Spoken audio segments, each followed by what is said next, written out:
lived one life as the day ended. I had begun anew, reborn with a new life, a new mission, reborn with a new vision. What may come, I don't know yet, but I am here alive, living my life to the fullest, with new love in my heart and soul, a gift to have, a gift to give, a new life of love, reborn.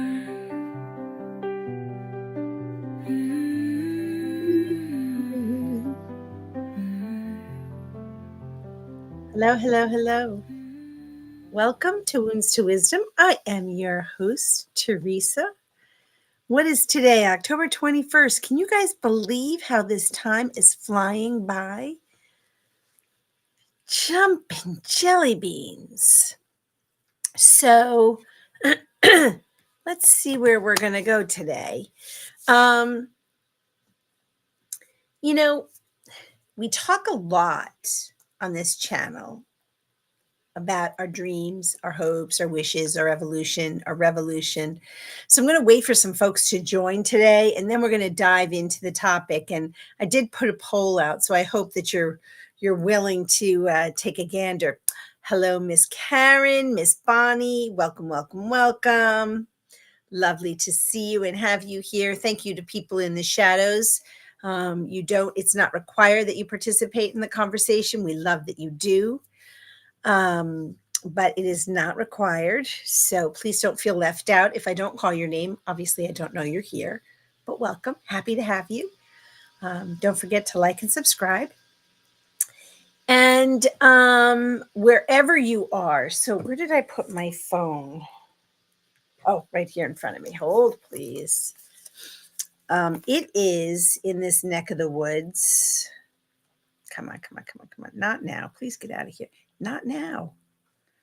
Jiminy Crickets.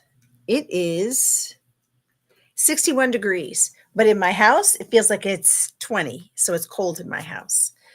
The poll is really out there in the world just to talk about when you think about your dreams and the disappointments that come with them. And I'm going to talk about my perspective. So again, this channel is a reflection of how I feel, because I don't want to surmise. I don't know if that's the right word. I don't want to project somebody else's opinions or feelings or experiences into what I've been having. But one of the things that I think about often is, I'm just turning on the light here, the ring light, so I don't look like death warmed over, and I still look pale. Oh, well. So, we've talked a lot throughout the last 10 months of the 10 laws of the universe. We have 2 more to go. And then they're universal. We talked about the 4 agreements last week by Don Miguel Ruiz, actually the 5 agreements, and how they influence us. And one of the things I think that influence us more than anything is our experiences in life. So the story goes, I grew up in an Italian family. My father was one of 7 brothers and sisters, and he was hugely attached to his siblings and his mother, but his siblings were his ride or die, right? So every weekend, either we were at someone's house or they were at ours. I loved that. Now, we're not going to talk about how my mother was tormented during all of those years. B, welcome. But what my experience was fun family connection. I sat at the feet of my elders. I loved listening to them talk. I loved listening to them engage. Now, I don't know where it came from, but it was always sort of a saucy relationship. Was even though there was love, there was always put downs.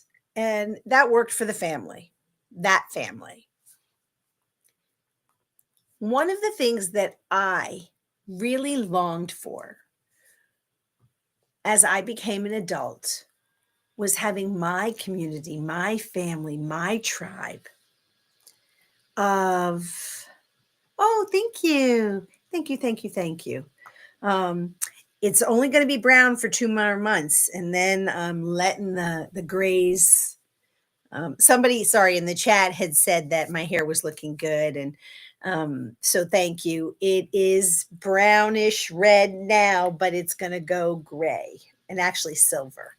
Part of that is a life change where it's very expensive.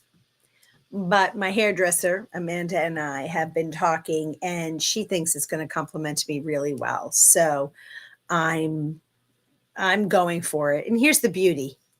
We can always dye it again. So so having these Sunday dinners was really important to me. So in my studio apartment, I would host my girlfriends. We did everything in my studio apartment because it was important to me. Now, this is something that I had to learn. I was always hurt when it wasn't reciprocated or when someone else didn't take the reins and do what I was hoping would be done. But that's because that was important to me. It wasn't important to the others. So as I have aged, as I have grown, as I have listened, my expectations are just that, mine. You can't take things personally when it's not personal. So over the years, I still did a whole bunch of things. I had charity events at my home. I hosted tea parties where we got scarves and hats and mittens for the kids. So all of those things were really important to me. And I loved doing that. And when I was closer to my friends physically, it was easy to do.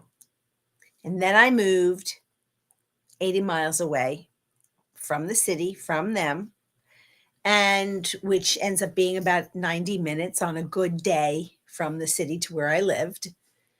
And that then entailed a serious commitment, serious planning for them to come to me.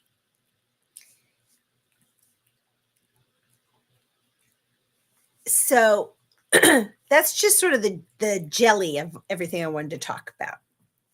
And I'm going to put my glasses on and read the comments.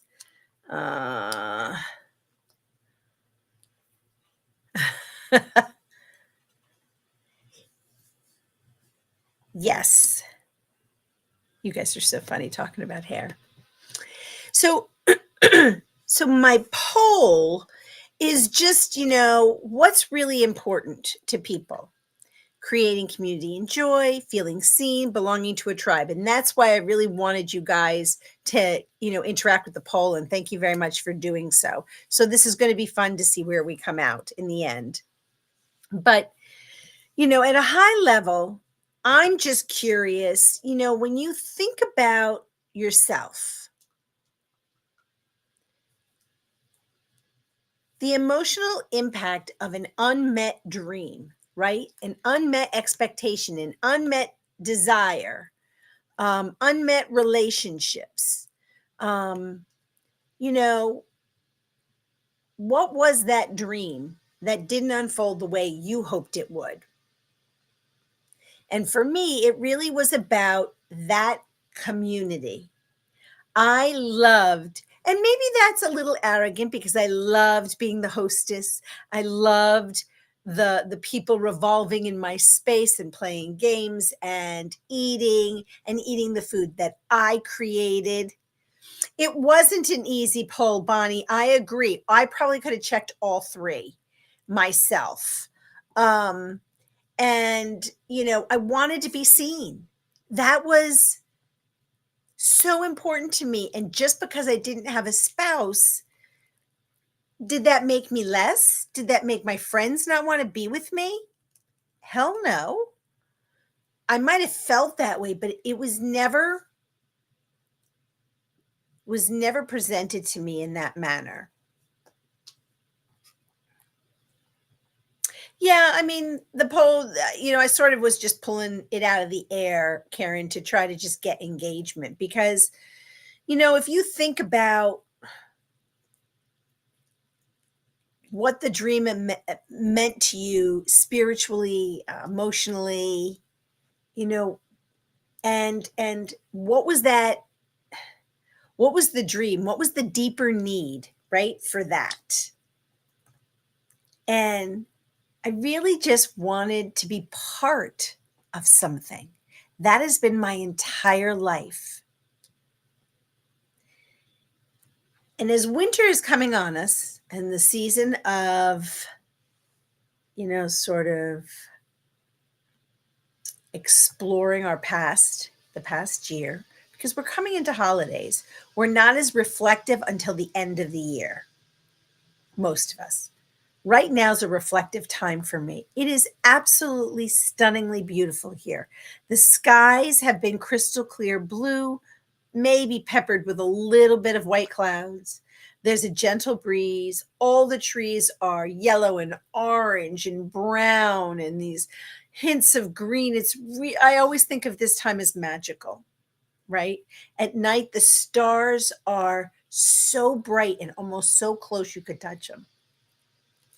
So and yes, we've had some rain, which much needed rain, but it's made me reflective because as I sit in the dog park or I'm walking around and I see, parents with their kids, I see them in the stores picking out Halloween costumes.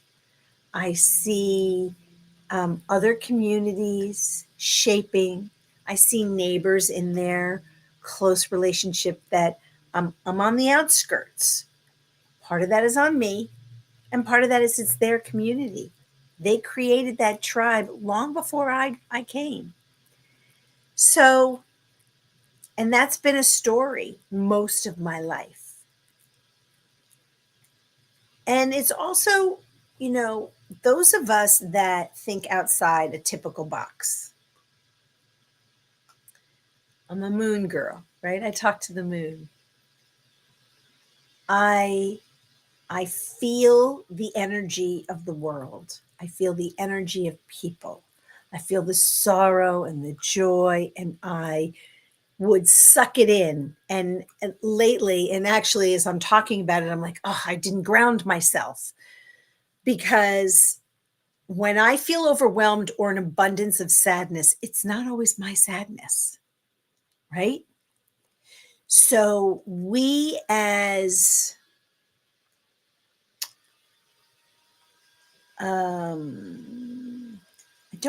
I don't want to exclude people, but those of us that are more empathetic or empathic, right? Because there's two different flavors to that word.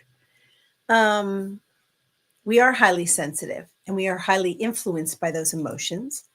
And I'm a little bit of a drama queen, and I know that. And I've worked really hard not to be so dramatic. But it's there because I've been that for 62 years.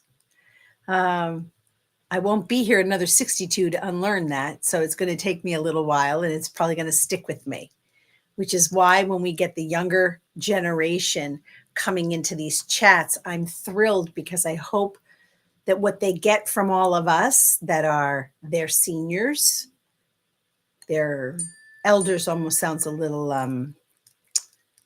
disingenuous, but you know, we we've learned the lessons that I hope they get to take away from it sooner and don't have to wait till they're in their 50s and 60s to glean this information so it can impact their lives much earlier and they can just live a little bit freer without all the baggage that comes with it, right?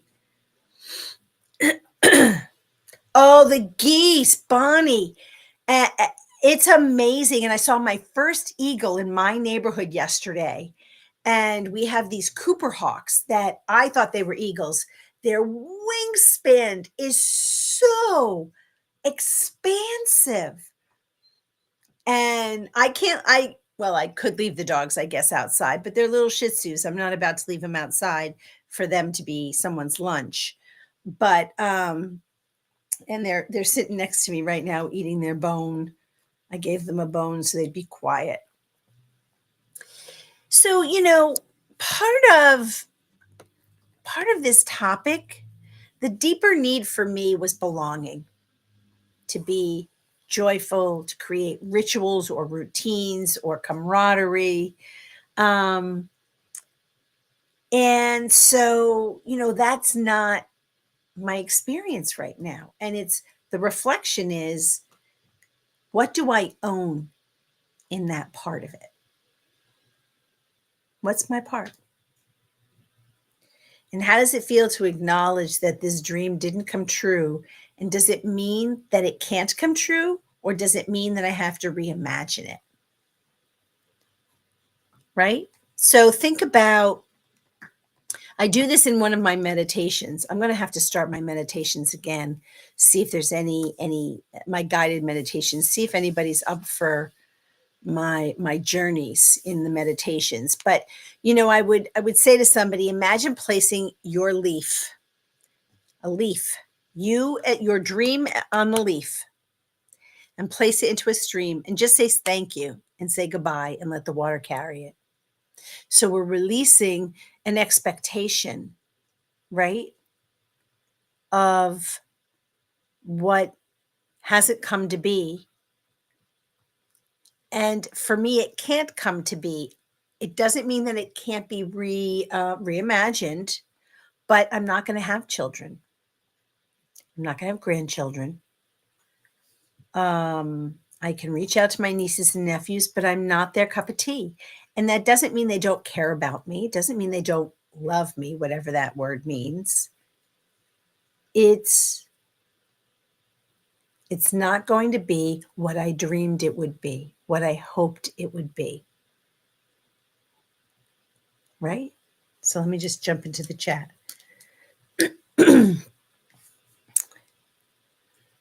Oh, I'm just going to throw this chat up. My sister worked at a wildlife rescue place for many years. Once they were re-nesting a baby graded horned owl that had fallen out. They counted 17 little pet collars. Oh no! Oh no! Well, thank you. I will not be letting my dogs out of my sight. It would traumatize me beyond repair. I'm not even kidding. So it would be like somebody's newborn baby getting swooped up, and you'd be like, well, what do you even do about that? So anyway, thank you for that thought. But anyway, so I just want to throw this out to you guys. Is there something in your life that you're either disappointed in or wistful for, that you wished something had come to fruition and it hasn't? And what does it mean to let go of that dream, right? I thought about in the old days, I'll use my grandmother's time. Families stayed within blocks of each other. Very rarely, someone might have gotten a house. They left the inner city of the Bronx in New York and they went to New Jersey. It was a train ride away. It was a bus ride. It was a ferry, something, but it wasn't like it was to California. The families stayed pretty close physically. And they were always up in each other's business. Hey, excuse me, manners there, puppers. Thank you. You're not going to eat my apple. You don't even like it. So I think it's important. What are we afraid of when we let go of the original dream? Originally for me, it was loneliness. It was feeling unworthy, not wanted. So what's that, rejection? What do you want? Come here. Come say hi to everybody, Chunkamunka. Come here. You want to say hi to the group? Oh, yes. You don't need to show everybody that you want to lick my nose. He wants to lick my nose. Look at this punum. Look at his face. This is Biscotti. He's usually hiding when I do these lives. He's usually hanging out on the ottoman. Dum, dum, dum, dum, dum, dum. Boop, boop. I know I digress. Oh, the great horned owl. Yeah, I'm going to look that one up to see if I have one of those near me. Okay, can you sit down? Because I'm in the middle of something. I took them to the food pantry with me today. There's a drive-by or drive-through in our park. And when you approach the people, they give you a bag or two of groceries, of fresh vegetables, and they put them in your car. And everybody, every time I take the dogs with me, everyone stops and they're like, "Oh, I love your dogs." And they are my heart. Yes, it's Biscotti. Love that little chucklehead. So think about, is there one small action that we can take to create a new version of the dream, right? It's called micro bravery. And I really love that term, micro bravery. Maybe invite one person to come and cook with you, or one person to come and have, tea, or, go apple picking, or, a dinner with, just as an effort to create whatever experience you wanted, right? For a long time, and I don't believe it exists as much anymore. They had this thing called Meetup. And so those with like hobbies, wanting to go hiking, wanting to go biking, wanted to go dancing, whatever, you would meet up at a certain time. And so you felt safe because it was just you and strangers, but it was a safe environment because you were all going to the same place. Now, I say it's safe, but I've never been to one because I was always afraid that with my luck, the serial killer would be at the other end and it would just be all by myself. Richard's in the house. Whoop, whoop. Hello, Incarnasol. So, no, we're not going to do this now. Come on, Biscotti. So, when we think about being disappointed, when we think about that space, and that's why I called it, sort of a reflective time, a self-reflective time, because I've been feeling lonely. I've been feeling disconnected. Oh, it does still exist, Richard? Ah, it's a subscription service now. I'll try to remember to do some research into it for our next chat. But, I all I'm trying to say is just because our original dream or desire or expectation of what we thought our future was going to be, and we're living in our future, right? We're living in that, we've been dreaming about it. Now's the time it should come to fruition. And the reality is it's not. And so, kind of like clay, how do we rework it? So I couldn't make a mug, but maybe I can make a plate. And I'm going to have to mute us for a second and speak to my son, Biscotti. He's crying over there, and I'm not going to have it.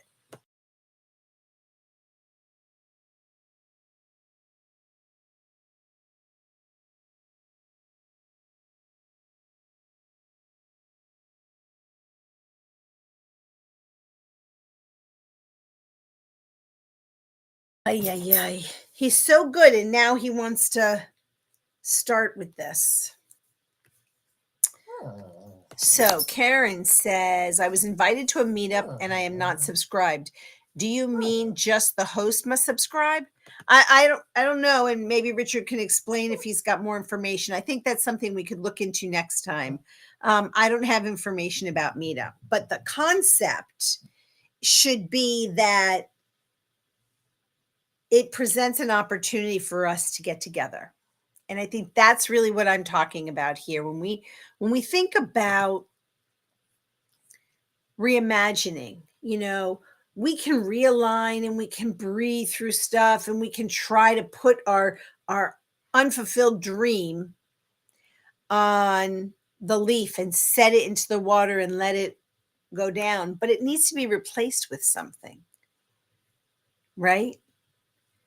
And so reminding ourselves, and I'm talking to me now, so reminding Teresa, reminding myself, I'm worthy of joy. I'm worthy of that community that I desire.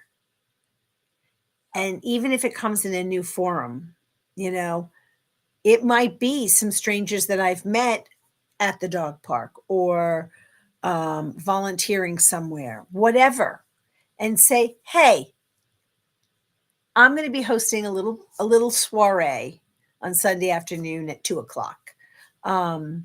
Just feel free to stop by. Would love to have you come say hello and meet some of my community.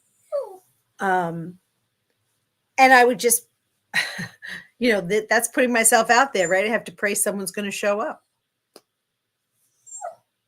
And that's what it comes down to. Biscotti, you need to knock it off. I mean it.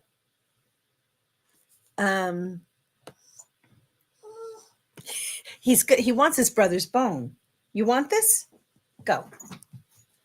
And he didn't even see where it went. Hey, Chucklehead. Biscotti, over here. Over here. Over here. Up, up, up. Up. Right there. There it is. Hi, Mamma Mia. Oh, and he's back. All right. This is what Mommy has to do. Scissors. Bone. Give it to me. I have to cut it in half. Oh my God. This is truly like being a mother. It's the only thing I can equate it to. Oh God, these are the wrong scissors. Hold on. I know, Lulu. I know we're stealing your bone, but I'm being distracted and I have to stay focused to my peoples. Okay, here and here. Ow.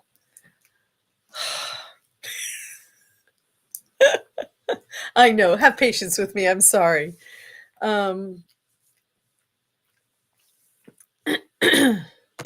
Karen says, which I really love, I do feel worthy of all that now in my later years, which is nice. And I think that's terrific.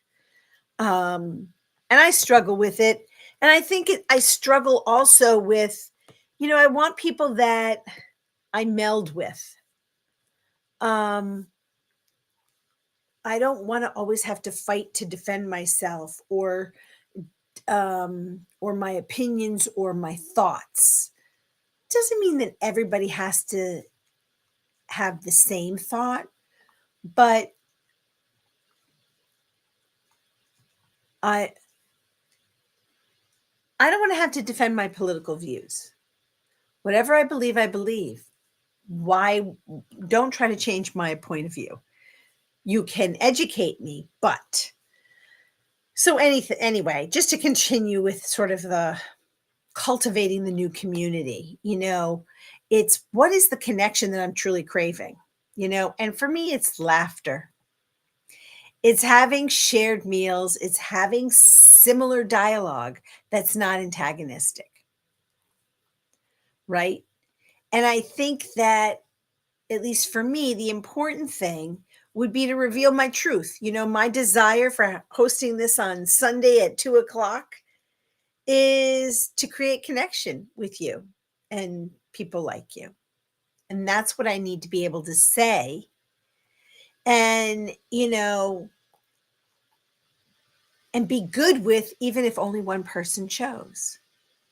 It's not a reflection that someone didn't want to be with me or come to the party. Maybe they couldn't. Or maybe they have as much anxiety to go to someone's house as I do. So look for people who light up when you speak, and that are similar. Bonnie says, oh, hang on. So Karen says first, maybe I feel worthy now because I am not out there where it matters anymore, if it makes sense. It does. And Bonnie says, I avoid political talk. I change the subject. So I have pros and cons to that. I have mixed feelings about that, Bonnie, because here's Karen. No, it was Bonnie. Um, you know, the experience of the world, when we stop talking about something, then I don't want to say the enemy wins. We need to have dialogue, but in a specific way, right? We need to have dialogue at the appropriate time and place. So if you're having a lovely dinner and it's really just about getting to know you, political topic isn't the time. But to have a discourse, I have a friend that we check in with each other. At the end of the conversation, one of us will bring up the nuttiness that we are observing. And we talk about what's our impact? What can we do? And sometimes what we can do, what I can do, is just being true to myself. And I refuse to be bullied. And I also refuse to allow someone to tell me my opinion is stupid or uninformed. I've done research or I've lived the research. So my opinion, isn't left or right, really. My opinion is really centered. Um, and what I have difficulty with is hypocrisy. But I get your point, and there are times and places for having political discussions or religious discussions. I've been shot down when I want to talk about Jesus or Catholic Church or cults, and you would think that I was Satan reincarnated. It's hysterical. So I'm like, you got to know what's the Kenny Rogers song? You got to know when to hold them, know when to walk away. So you got to kind of know your audience. And I've learned that over the years in sales when I worked in that, but I'm not the best at it. But I can see people's faces. They make that face. And it cracks me up. Laughter, yes. I always had hysterical laughter with my sisters, and playing was a requirement for my boyfriends too. Absolutely. Yeah, it's difficult these days. I triggered a friend of mine, so I try not to talk about it if necessary. I can tell if they will get weird. So again, it's knowing your audience, Bonnie, 100%. I agree with you. There are people I won't even bring the topic up with. And energetically, when we start to retreat into ourselves and we know that we can't speak our voice, as long as we hold on to our voice and we hold on to our belief and we hold on to what we think is valuable to us, and we don't allow someone to bully us into changing our minds, then great. We don't have to have these conversations. There's a lot of anger in this world. There's a lot of anger in families. And it's been 5-6 years of breakdowns in family because of politics, because of hatred. It's like we gave permission for someone to take off their KKK mask, and now they can walk out loud, proud, and be who they feel they are authentically. And you're like, holy crap. So I don't want to get too much into that today, but I agree with you. And that stuff can really throw us for a loop. Yeah. Yep. My sister has gotten hostile now that Trump is back. Both my sisters hate him with their whole being. Karen, I'm with them. I have to pray every day not to feel the venom that I feel towards the whole institution that he has created. So let's sort of circle back to,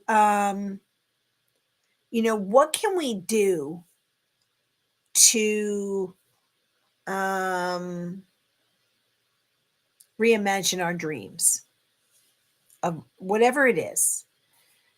For me, it was about building community. It was about having those Sunday dinners. It was about playing games. It was about engagement with people so that you don't feel so disconnected.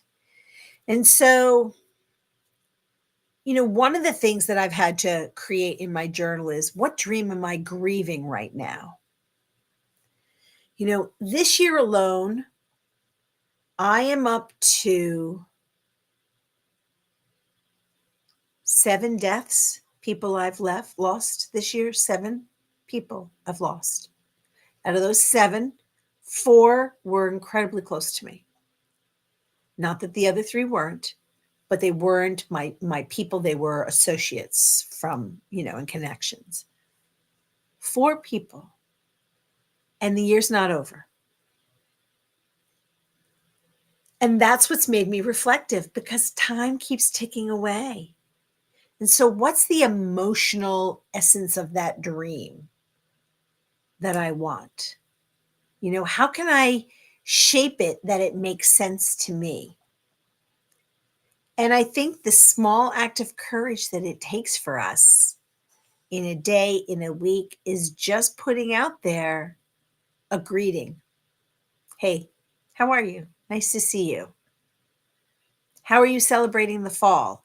Easy peasy. And it's an open-ended question, right? It's not a yes or a no. How are you celebrating? That way, I'm not the only person that, if you ask a yes or no question, you're going to get a yes or no answer. And then that's the end of the conversation. And that's one of the things I struggle with. And I'm losing the light of day, people. Hold on when I start turning on lights. I meant to do that. Okay. There's one. All right. Really funny, right? I was starting to see myself go into this this sunset in the room. Oh, thank you. Yeah, it's a lot of loss. And that's a conversation that I also have, is what am I waiting for to build these relationships? Look, the fact remains, as we get older, and I'm not old, but I'm in my 60s, right? People are going to die. People that are older than me and people that are younger than me. It's a fact. What am I waiting for to build this community? Because pretty soon there may not be anybody left that I already know and like. I just talked to a really good friend of mine. And I said, look, when you get back from this, she's got one more wedding this month. And I said, I want us to all meet for lunch. And I'm going to put it out there. I'm going to do it because it's important to me. Anyone that wants to come can come. It would be an hour commute for someone else, and it'll be an hour commute for me. So as fair as I can make it. Because I'm honest, I don't want to drive 90 minutes to have lunch for 45 minutes to an hour and then drive 90 minutes back. What do you want to do, puppy? Go ahead. And I think that's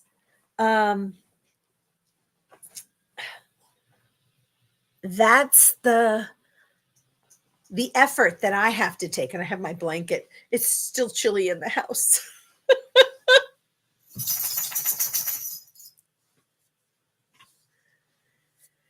Yes, the sun does come from my right side, your left side, I guess. I'm not sure. And it is a bright sunset tonight. And obviously, every single day and every single week, the light changes. So rotate the house. That would be the witchy side of me. Maybe you should talk to Witchy Tristan, see if we can abracadabra it.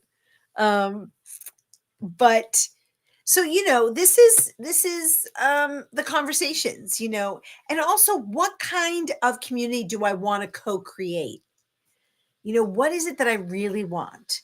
And over the next week or so, I'm going to go back to all of my videos from the very beginning to see if my message has been the same, to see where I've grown, to see the change, the evolution, and what other lessons I still have to learn, because there's so many.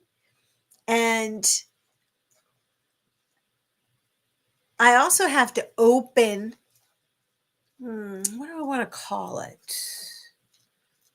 I don't want to say open my heart, but I can't think of another thing. So open my space, open my heart space to other people. It doesn't have to be just my way. If someone says, well, I love the idea of getting together, but I don't want to eat. Great. Do you want to do a book club? And I've talked to Echo about doing this online, but I mean in person. Um, and here's something that I did last week. I signed up for our local monthly book club at our library, all by my lonesome. I have to say, I'm not impressed with the book choice. It's poorly written, but I'm reading it and I'm going to participate. And maybe I get to influence the next book or the book after that. So, and it's an opportunity to see how they do it, so that when I want to host mine, um, I get to go and create and and allow other people to have other opinions. It doesn't have to be Teresa's, dictatorial way. And one of the things that I think, at least for me, is to write my old dream down on a piece of paper and fold it and honor the dream and then release it. I'll probably do that at the full moon, burn it, and just say I released that dream so that I can be open to a new dream. Because it breaks my heart that I don't have that familial community. Sorry, I got verklempt. With my mother passing and my father passing, it's gone. It just is. It's not the same. And the people that are left, it's not as important to them as it is to me. So how do you create without that there?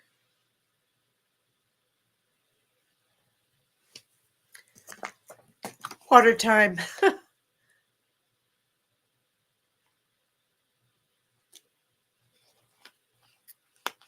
You want to honor your past. You want to honor your dreams. You want to honor your friendships and your family. There's a respect there. But then it gets to change. And I have been hardcore stuck in how I wanted it to be. Well, it can't be that. Those people aren't alive anymore. Or friends have moved on. And that's also okay. We can talk about that someday, but people come and go in our lives. They're not meant to be there permanently. There is no permanence. Death teaches us there's no permanence. And so how do we want to, expand our circle? Years ago when I was in there, and I'm still in therapy, but years ago, one of the things that I was talking about to my therapist was I was creating a tribe of like-minded thinkers. And I had named some people, and it was a very small group. Because as I was getting into Reiki, it didn't jive with other people. And I really wanted to understand it and embrace it and evolve into it, right? And so, it was imagining a round table, a night of the round table. And it was really that ability to invite those people to sit at my table. That has changed since that time period, since 2016. Because again, they were there for a short period of time and they fulfilled their charter, their role. And I think that happens a lot. I think we fulfill our roles, our relationships. It's like you have a boyfriend and you have a girlfriend and you're teenagers. It doesn't mean that's going to be the only boyfriend or girlfriend you have in your life. And it also doesn't mean that it didn't have value, but it had a life cycle. We think about metamorphosis. And I do think, although it's a heavy book to read, the Franz Kafka Metamorphosis, I think that would be a fun book for us to talk about. But it's not a light, fun book. But it is about that painful evolution and growth that we go through and how traumatic it was that we broke up. And, that boy didn't think I was the bee's knees anymore, or I wouldn't put out, or I did put out, or I, didn't like it, something about that person, and we ended it. And the same thing with girlfriends or guy friends. It just sort of faded away and drifted apart. Once in a blue moon, someone will pop back in, and I'm like, yeah, I don't need to have them back in my life. It's not out of anger or hate, or I don't have anything in common with that person anymore. I send them with love and light, but they just don't jive with me, right? I don't know. Does anybody have any of that experience?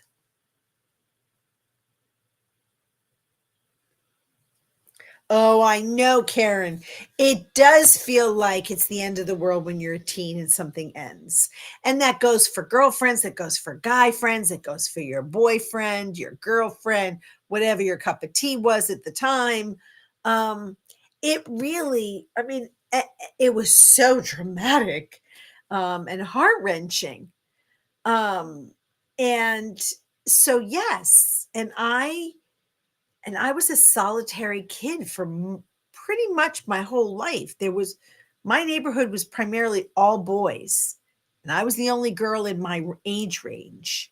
There were a couple of other girls where they were younger, and there were a couple of other girls that were much older. So I wasn't in there. I didn't fit in that sphere. I was like the girl in the Tree Grows in Brooklyn. I would sit in the tree and I observed everybody was playing around me, but I wasn't in. So, that's really powerful, right? And I think, as we sort of close today, my hope is just that if you are, let's see, hold on, Richard says something here. I want to give Richard the floor. I catch up with college friends, but share much more in common now with our community here. I agree.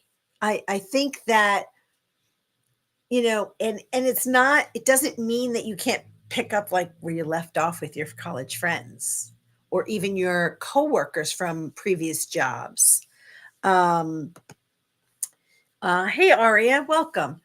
We're almost finished, but thank you for being here. And please fill out the poll. I'm actually going to pop over and see how we're doing on the poll. But I think that, that's the hard part, is allowing some of that to just go. It's okay. And building this community really has magic to it. And maybe that's what it means to redefine what's my community. Maybe I say on Sunday at 3 p.m. Eastern time, so everybody can sort of have their time frame. Everybody bring their meal and let's Google Meet and shoot the shit. Or Google Meet and discuss a book. Or Google Meet and talk about the state of the world. Or Google Meet, you know what I mean? Wouldn't that be something? And in this environment, maybe at least one person would want to do that. And that would be okay. So I have to reimagine how we would move through that. So Karen says, I am in a little bit of a touch with Facebook friends. Yeah, on Facebook with high school friends. Yeah. Yep.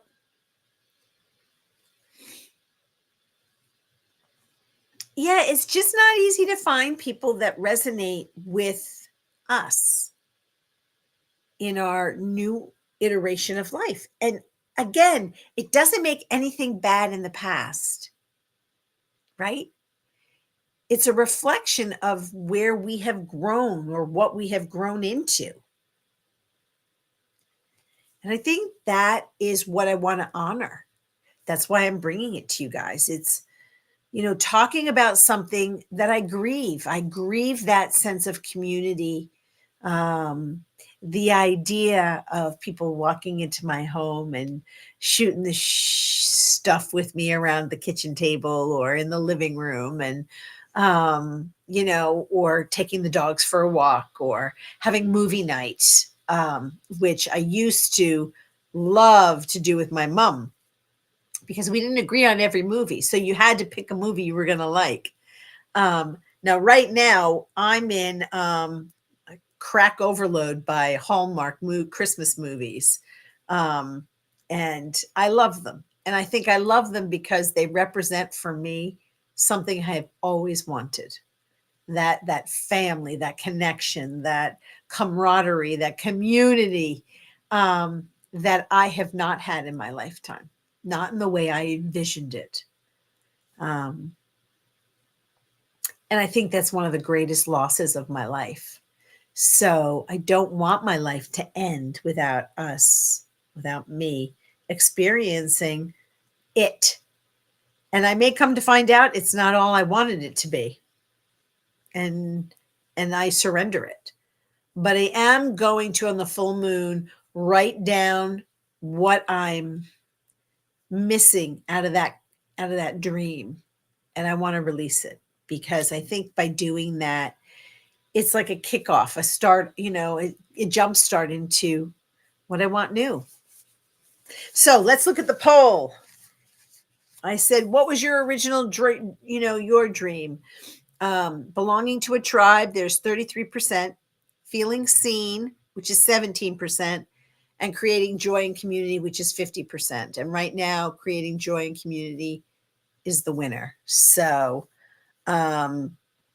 yeah, I think that's pretty powerful, and it says a lot to us, right?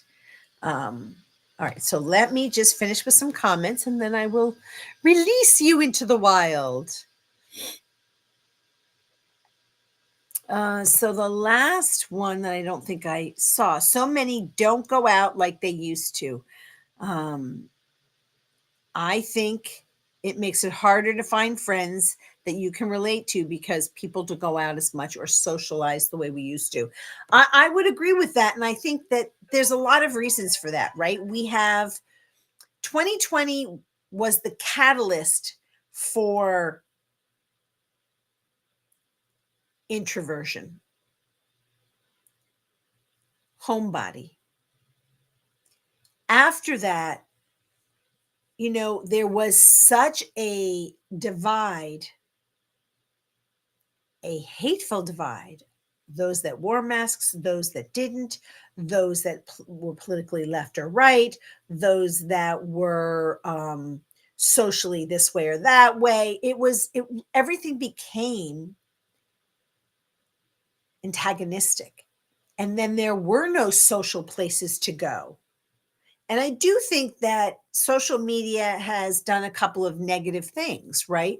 One of them is you don't have to go out and socialize. You don't have to go out to the library to meet people when you're in a community. You go online.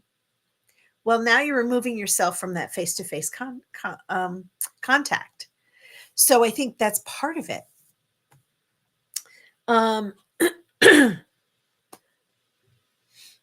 Karen, I think I agree with you. I have a lot of what do they call them? Conspiracy theories about what COVID did, and it was the beginning of breaking down of society and what we know to be community. Um, I have people that state that they are Christian and have shut the door because I don't subscribe to their version of Christianity, and their version is the right version. Okay, so now you're not even adhering to the principles or the tenets of the Bible or the commandments. You're making shit up and you're closing the doors and you're excluding people because they're not agreeing with you. And for me, that's my spiritual side saying, go with God. Go down your road. It's okay. Because it's not my job to convince anybody that they're being led astray. If we can't respect each other for who we are, I can't teach that to you. I can only demonstrate that to you. But I also am not going to sit in your circle and listen to bullshit. Not going to happen. I used to, and I also used to shut my mouth, but I can't do that. I don't have to agree with your lifestyle choices, right? You could smoke dope from morning to night. I don't agree with it, but I'm not here to judge it. I'm not going to hang out with you because that's not my thing, but it's a choice you made. My choice is I'm going this way and I'm going to go take a breath of fresh air and I'm going to go for a walk and I'm going to try to improve myself so that I'm not dependent on a chemical, food, because that's my dependency. I love me some sugar. And this time of year, it's a really hard time to rein that in. And just be respectful of what's around me. I'm not a big drinker, so people like to go to bars. That's not my thing. I don't enjoy it. I can't hear you. And I have really good hearing. But when you have 50,000 people that are sitting in the bar and they're all yelling at you and they're drinking and they're pounding the beers and whatever they're drinking, I don't enjoy it. Now, I do like sitting around a table and having a good meal, but I also prefer it. Hello, Angela. Thank you for being here. I prefer doing it in a home setting because we can hear each other. And, I used to, and I'll let y'all go shortly, but one of the things that I did when I would host Christmas or Thanksgiving, mainly Christmas, Thanksgiving's not a big holiday for me. Everybody be around the table and I would pose a question so that every person on the table got to speak, because there are some that are louder or can monopolize the conversation. So I would go around. The question would be the same for everyone. If money were not an object, what would you do for work? Or what would you do with your life? Money's not an object. It was really hard for people to come up with it. And then I would come up with a different question the next time. It'd be like, if you could choose to have a conversation with someone who is no longer alive at your dinner table, you could choose 3 people. Who would it be? And why? And, so you narrow down the choices, because I think originally it was like 5 people. And I'd be like, let's just start with 3. And I think that, it shows you, somebody would say a sports person, somebody would say God or Jesus or Mary, or somebody would say, Charlemagne or somebody else in the world that you wouldn't even think of. That just shows you where someone's mind is and why, great strategists or, a great thinker. I would love to have a conversation with Da Vinci. Oh my God, the way his mind worked. But he's not the only one. You could talk to Charles Dickens. You could talk to, it doesn't matter, right? Anybody. And I used to have different responses depending on the audience. So with my girlfriends, it was really different because most of us thought similarly, not the same, similarly. And I have very smart friends. They all read like actual nonfiction books about the presidents and like real, I read, vampire and romance and, other things. So it's pretty funny. But who we would have at our table, if you would say, well, what three writers, dead or alive, would you love to sit and talk to? Well, I could today, that would be hard because each person has a different um, reason for the reason I would want to have the conversation with them. So I would have to have 6 or 12 or, be like, what made you think that? Like, where did that come from? Right. So, um, yeah, Thanksgiving's not the same for me. And traveling in America, especially in Massachusetts and New York and Connecticut, you spend the whole time on the highway. And by the time you get to your destination, for me, because I'm not a great driver, I'm so angry and nervous. It's not fun. I'm like, oh crap, I got to leave now in 2 hours. So I'm not a fan of that. But and I used to love working locally at a church that we would feed people, and that fed my soul. That's what I was thankful for. And then I always would watch either the parade or some holiday movie and put my Christmas decorations up. That was sort of my time and my mom's time. Christmas, I loved hosting, loved hosting. And the last few years, I've been alone. Um, and well, I shouldn't say that. Last year, I was alone. The year before, I was with my brother and his partner. And I adore my brother, and we have a great time together. And I think the year before that, or maybe that was the year my dad was there. I don't remember.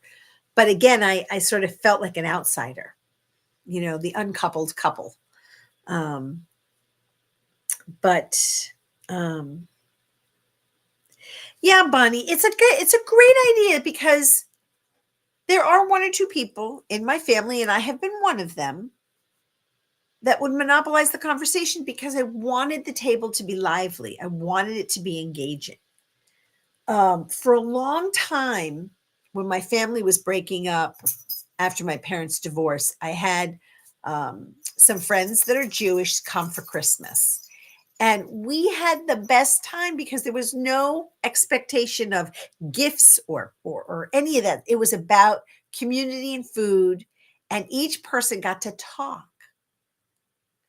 And I loved it. I cherished it so much. And then my personal family, my immediate family, which was me and my mom, my brother would come with his partner. And at the time it was somebody else. And we would do the Feast of the Seven Fishes on, Christmas Eve. And then Christmas Day, it was all about food. And it was about presents, but it was silly presents. And that was the fun. And watching my mom open presents was just joyous. So anyway, it's yeah, those were the memories that I cherish and hold dear and miss tremendously. So that's all right, Aria. Go. Thank you for being here. Bonnie says, Thanksgiving, I pet my sister's fur babies while she goes away on a cruise with her grandchildren. I go on hikes and enjoy hanging out with the kids. Yeah, I agree. And I love hanging out with my dogs so I can take them for a walk. Anyway, it's a wonderful time. So, guys, I'm keeping you past the hour. Thank you all, as always, for being here. I so appreciate you being here. Thank you for engaging with me. Thank you for participating in the poll. And until we meet again, I send you with love, light, healing, blessings, community, companionship, sprinkled with laughter, with love, with joy and giggles. Bless you. Until next time. I'm like an ice skater dancing out for the first time on the farm, solid ice. No more fears, no sorrows, because I love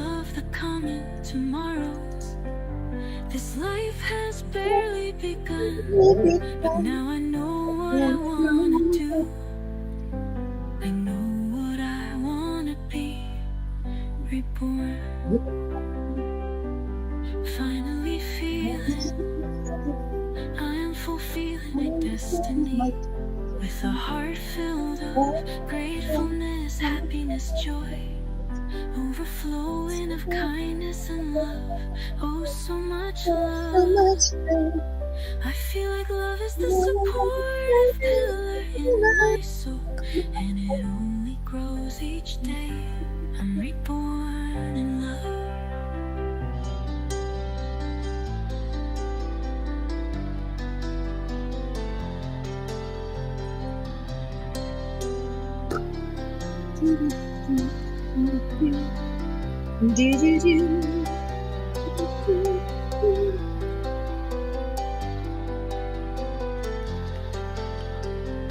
I'm still singing. I know.